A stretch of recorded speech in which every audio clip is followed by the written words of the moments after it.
Try Audible and get your first free audiobook by clicking the link in the description below. God Sees the Truth, but Waits, by Leo Tolstoy. In the town of Vladimir lived a young merchant named Ivan Dmitrich Aksyonov. He had 2 shops and a house of his own. Aksyonov was a handsome, fair-haired, curly-headed fellow, full of fun and very fond of singing. When quite a young man he had been given to drink, and was riotous when he had had too much. But after he married he gave up drinking, except now and then.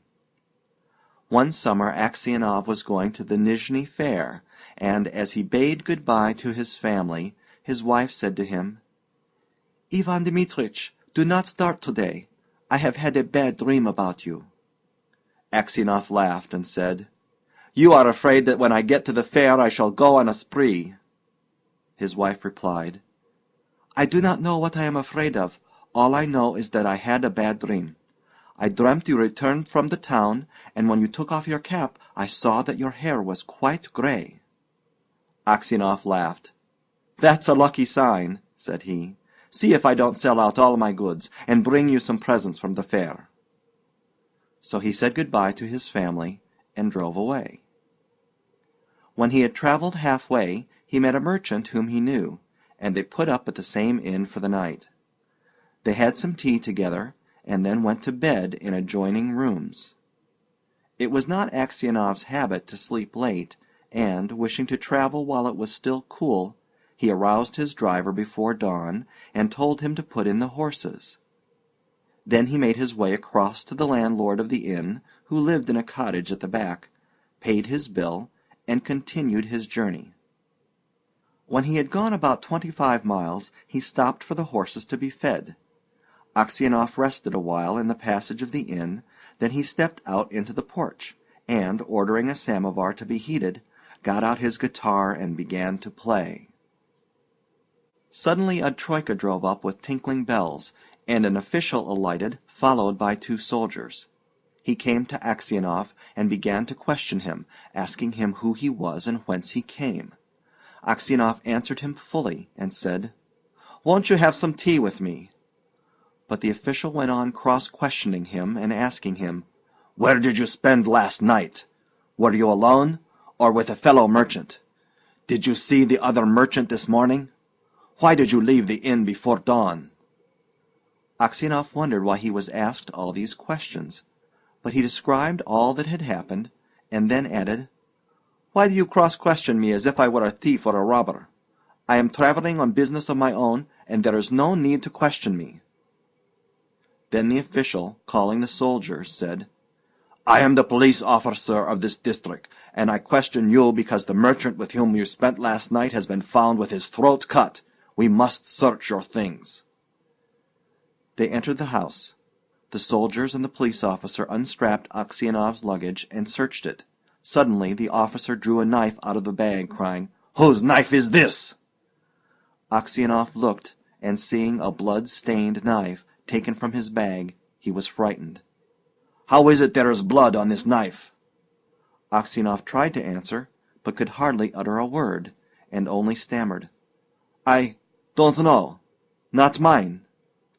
Then the police officer said, "This morning the merchant was found in bed with his throat cut. You are the only person who could have done it. The house was locked from inside, and no one else was there. Here is this blood-stained knife in your bag, and your face and manner betray you. Tell me how you killed him, and how much money you stole." Aksyonov swore he had not done it, that he had not seen the merchant after they had had tea together, that he had no money except 8,000 rubles of his own, and that the knife was not his. But his voice was broken, his face pale, and he trembled with fear as though he were guilty. The police officer ordered the soldiers to bind Aksyonov and to put him in the cart. As they tied his feet together and flung him into the cart, Aksyonov crossed himself and wept. His money and goods were taken from him, and he was sent to the nearest town and imprisoned there. Enquiries as to his character were made in Vladimir. The merchants and other inhabitants of that town said that in former days he used to drink and waste his time, but that he was a good man. Then the trial came on. He was charged with murdering a merchant from Ryazan and robbing him of 20,000 rubles. His wife was in despair and did not know what to believe. Her children were all quite small. One was a baby at her breast. Taking them all with her, she went to the town where her husband was in jail. At first she was not allowed to see him, but after much begging she obtained permission from the officials, and was taken to him. When she saw her husband in prison dress and in chains, shut up with thieves and criminals, she fell down and did not come to her senses for a long time. Then she drew her children to her and sat down near him. She told him of things at home, and asked about what had happened to him. He told her all, and she asked, "What can we do now?" "We must petition the Tsar not to let an innocent man perish." His wife told him that she had sent a petition to the Tsar, but it had not been accepted. Aksyonov did not reply, but only looked downcast. Then his wife said, "It was not for nothing I dreamt your hair had turned grey. You remember? You should not have started that day." And passing her fingers through his hair, she said, "Vanya, dearest, tell your wife the truth. Was it not you who did it?" "So you too suspect me," said Aksyonov, and hiding his face in his hands, he began to weep. Then a soldier came to say that the wife and children must go away, and Aksyonov said good-bye to his family for the last time. When they were gone, Aksyonov recalled what had been said, and when he remembered that his wife also had suspected him, he said to himself, "It seems that only God can know the truth. It is to Him alone we must appeal, and from Him alone expect mercy." And Aksyonov wrote no more petitions, gave up all hope, and only prayed to God. Aksyonov was condemned to be flogged and sent to the mines. So he was flogged with a knot, and when the wounds made by the knot were healed, he was driven to Siberia with other convicts.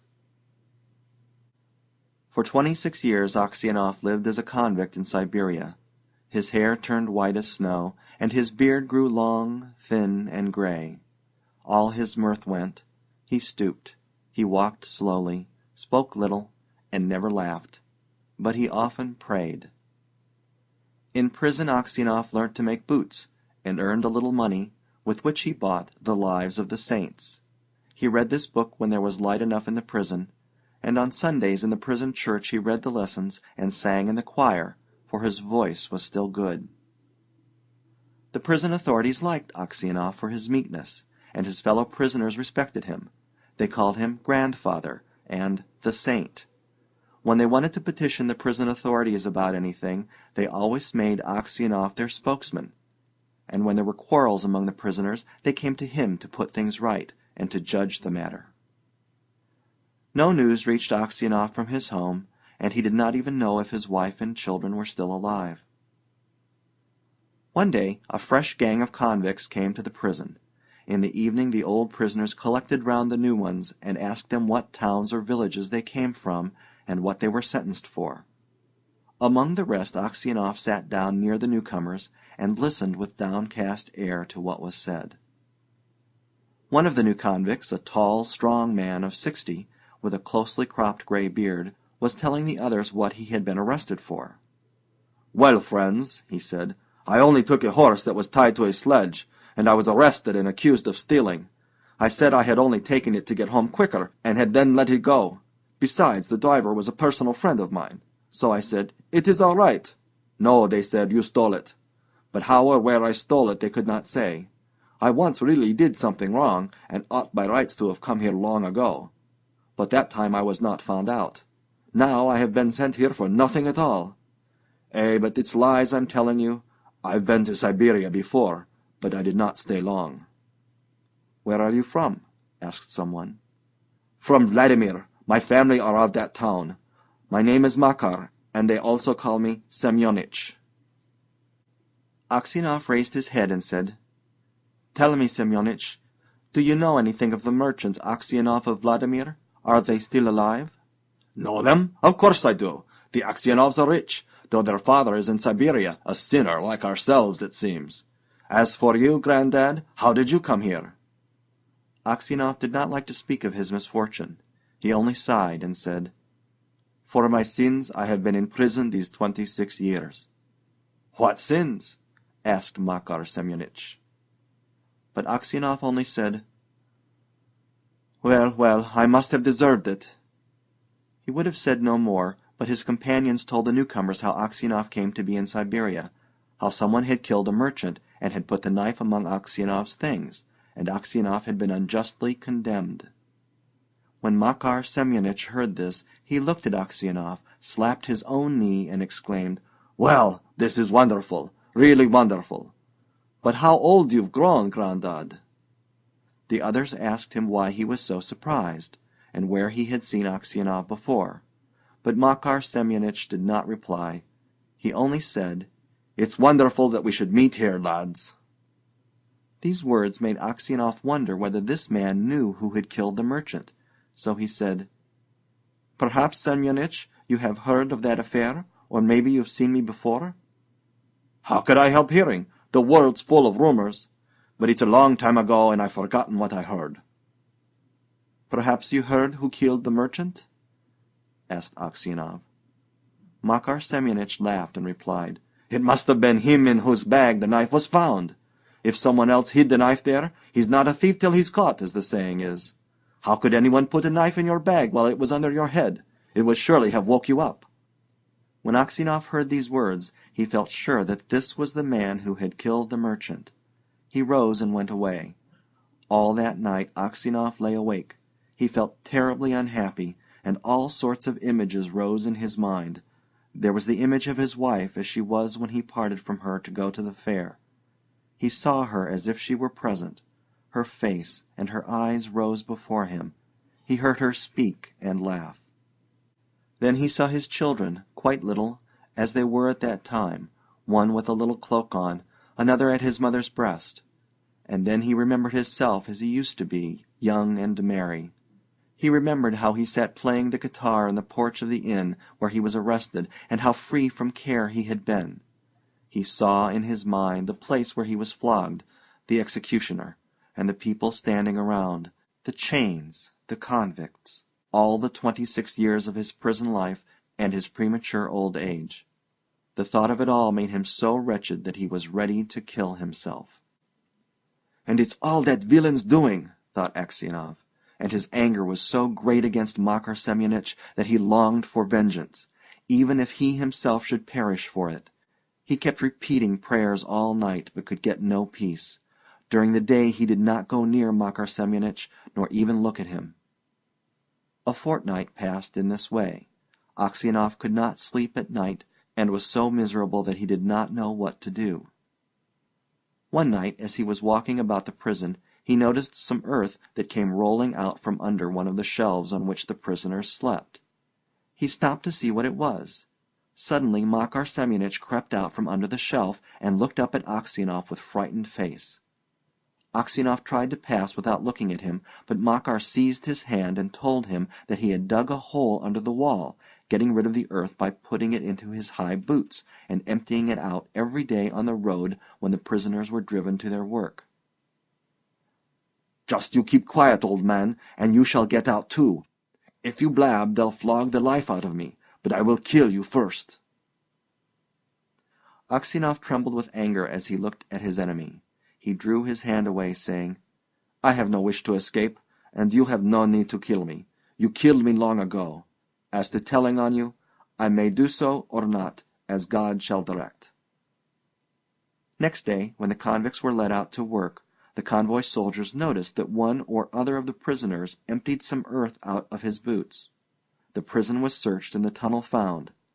The governor came and questioned all the prisoners to find out who had dug the hole. They all denied any knowledge of it. Those who knew would not betray Makar Semyonich, knowing he would be flogged almost to death. At last the governor turned to Aksyonov, whom he knew to be a just man, and said, "You are a truthful old man. Tell me, before God, who dug the hole?"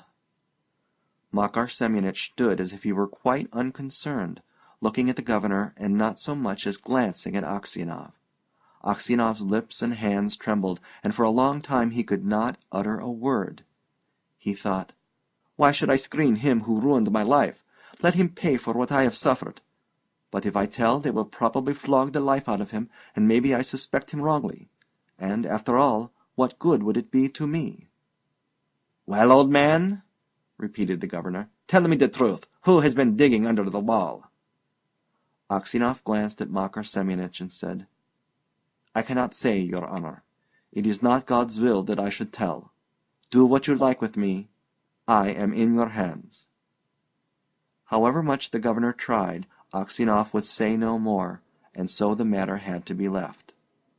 That night, when Aksyonov was lying on his bed and just beginning to doze, someone came quietly and sat down on his bed.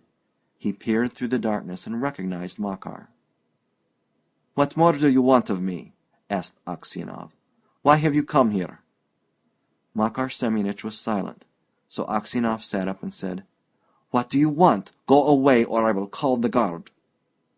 Makar Semyonich bent close over Aksyonov and whispered, "Ivan Dmitrich, forgive me."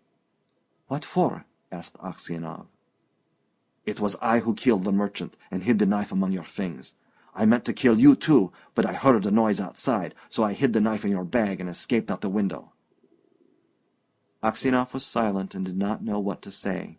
Makar Semyonich slipped off the bed-shelf and knelt upon the ground. "Ivan Dmitrich," he said, "forgive me. For the love of God, forgive me. I will confess that it was I who killed the merchant, and you will be released and can go to your home." "It is easy for you to talk," said Aksyonov. "But I have suffered for you these 26 years. Where could I go now? My wife is dead and my children have forgotten me. I have nowhere to go." Makar Semyonich did not rise, but beat his head on the floor. "Ivan Dmitrich, forgive me!" he cried. "When they flogged me with the knot, it was not so hard to bear as it is to see you now. Yet you had pity on me, and did not tell. For Christ's sake, forgive me, wretch that I am!" And he began to sob. When Aksyonov heard him sobbing, he too began to weep. "God will forgive you," he said. "Maybe I am 100 times worse than you."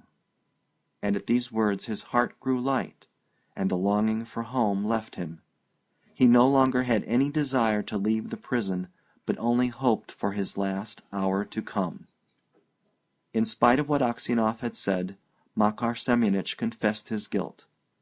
But when the order for his release came, Aksyonov was already dead. End of God Sees the Truth, but Waits, by Leo Tolstoy. Try Audible and get your first free audiobook by clicking the link in the description below.